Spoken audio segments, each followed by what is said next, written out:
mal em alguma situação e não conseguir ter ajuda.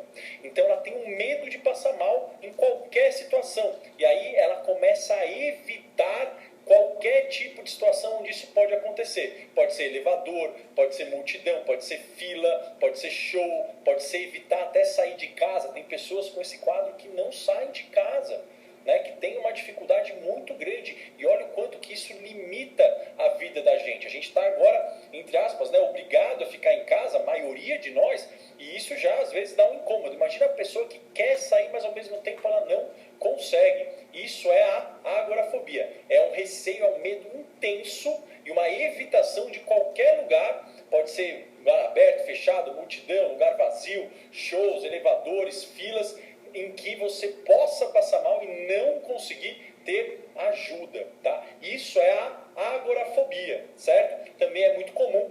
Tem um teste aqui, a gente vai fazer juntos. Tem outros aqui que eu não falei no vídeo, mas que também são comuns e são quadros ansiosos. Um deles é a fobia específica.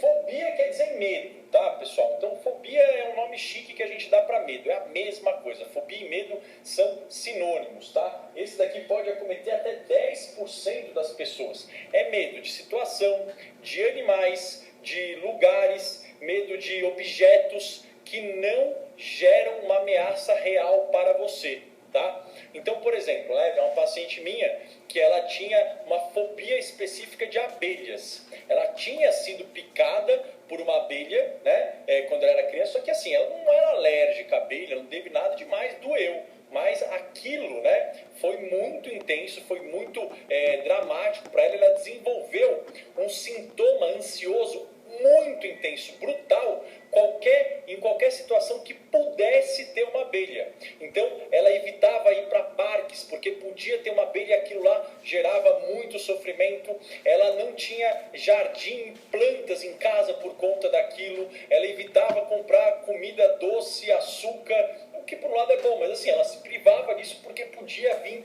abelha. Então, parecia uma coisa um pouco boba, né, medo de abelha, mas isso interferia muito na vida da pessoa. Então, a fobia específica, medo de objeto, de situação, de lugar que não gera uma ameaça real, né? A pessoa, aquilo lá não é tão ameaçador, só que aquilo é tão sofrido que faz a pessoa evitar situações e isso fazer com que ela tenha prejuízo. Pode ser medo de agulha, né? E aí a pessoa não consegue fazer exame, ela precisa fazer exame, mas ela não vai de jeito nenhum por conta da agulha, né? Não estou dizendo que você precisa gostar da agulha, eu não gosto. Mas assim, ok, a gente vai com desconforto, mas uma hora vai. Agora, pessoas que não conseguem, aquilo gera, né, uma coisa tão intensa, opa, isso é um problema. Né? Pode ser medo de insetos, pode ser de altura, pode ser de ponte, pode ser de buraco, pode ser de viaduto, né?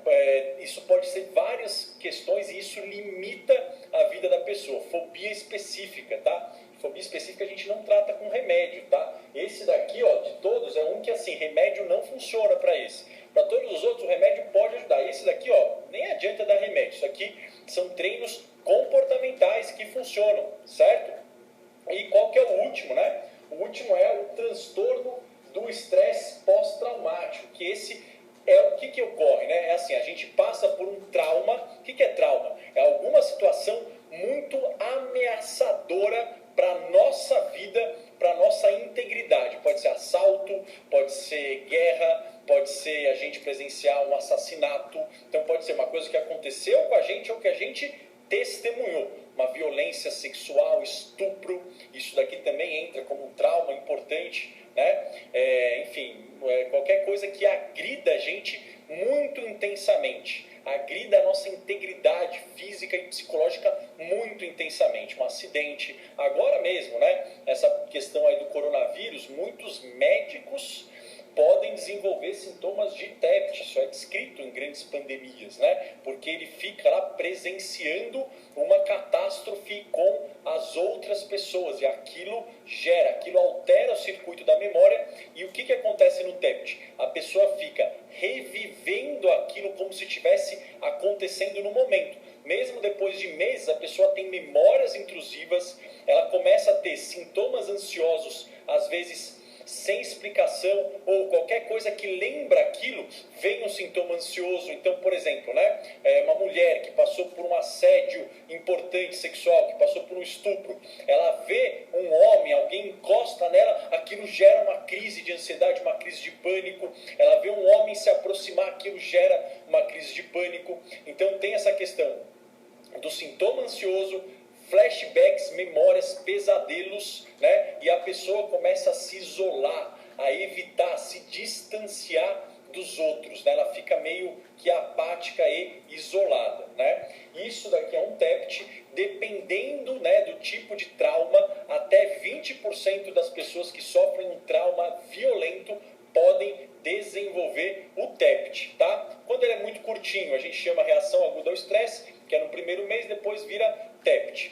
E muita gente pergunta, mas e o TOC, né? TOC não entra na ansiedade? Então, é por isso que eu falei que tem aqui, ó, tem 6 ou 7. O TOC, ele foi considerado durante muitos anos, décadas, como um quadro ansioso. Hoje em dia, não é mais, tá? Por quê? Porque o TOC tem uma parte dele que lembra a ansiedade, mas uma parte dele é um pouco diferente, né? Uma parte do TOC, ela é só o TOC, né? Então ele não é mais considerado um quadro ansioso, ele tem uma categoria própria agora. Ele é dos quadros obsessivos compulsivos, então ele tem uma característica própria, que entra o TOC, entra a, enfim, hipocondria, né? Que seria ansiedade de doença, né? A gente não chama mais de hipocondria, transtorno aí dismórfico corporal. Então, só para entender que o TOC, ele é uma parte na ansiedade, mas uma parte não é, tá? Então ele fica ali no meio termo, aí por isso que eu não coloquei aqui, tá? Ó, vamos aqui agora ver os testes, né? Só para eu poder explicar para vocês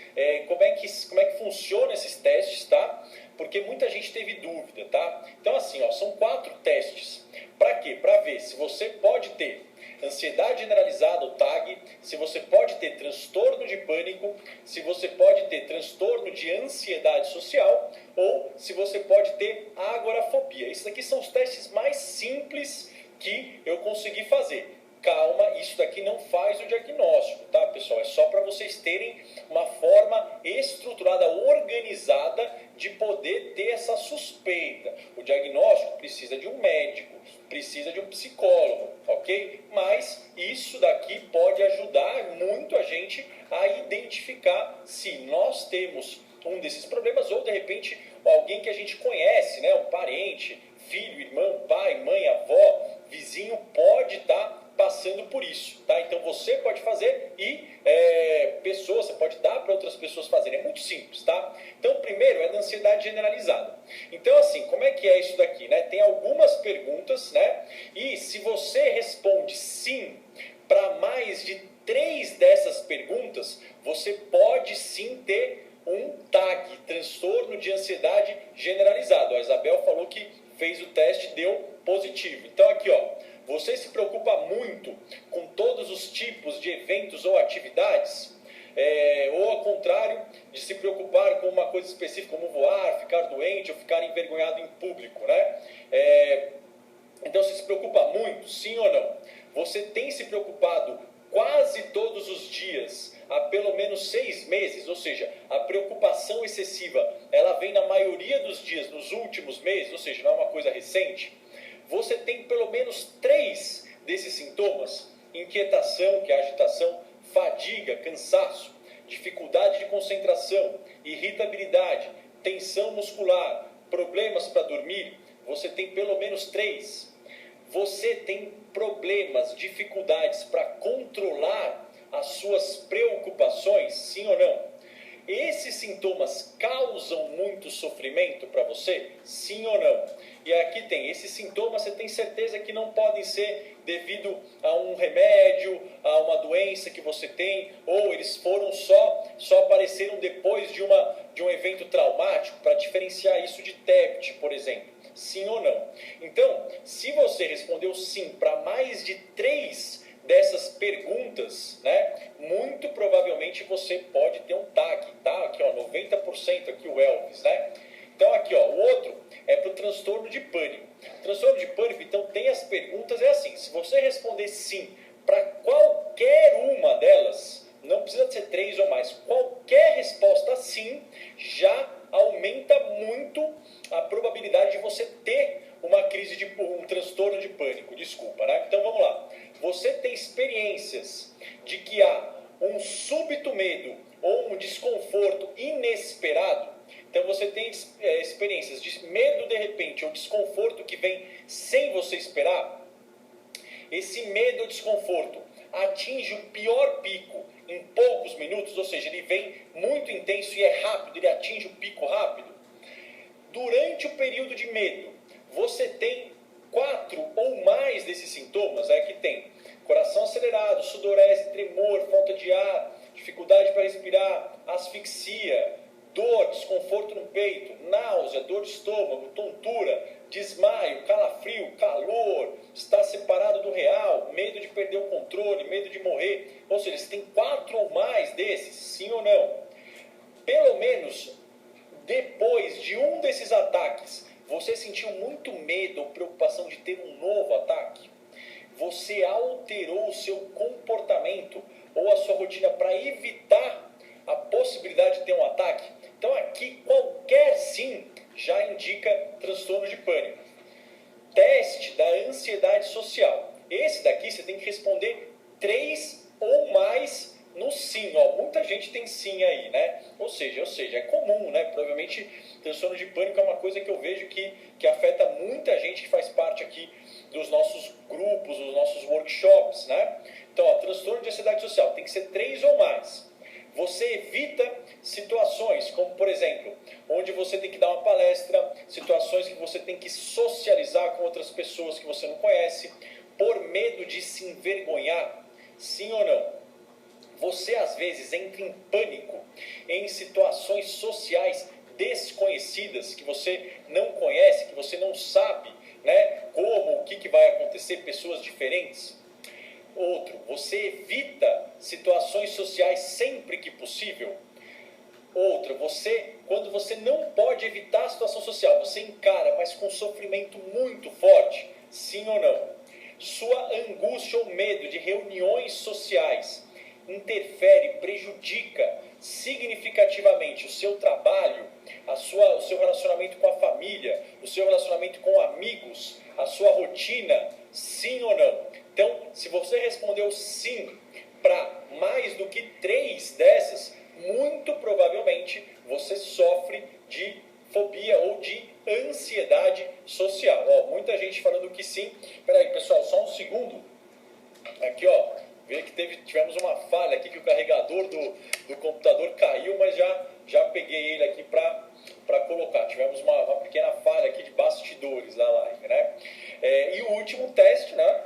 Tem um teste aqui de agorafobia, né? Então, esse teste, você tem que falar sim, né? Você tem que responder, se você tem que assinalar 2 ou mais dessas situações. Então, tem várias situações, você vai assinalar se você tem muito medo, se você tem um medo extremo ou pânico de pelo menos 2 dessas situações que estão listadas aqui no teste. Então, você tem medo extremo ou pânico de transporte público, como ônibus, metrô ou avião. Você tem medo ou pânico de estar em um espaço aberto, como um estacionamento, uma ponte, um shopping center. Você tem muito medo ou pânico de estar em lugar fechado, como uma sala de cinema, uma sala de reunião, uma loja, né? Você tem um medo extremo quando você está numa fila ou estando no meio de uma multidão. Ou você tem isso quando você está fora de casa sozinho ou sozinha.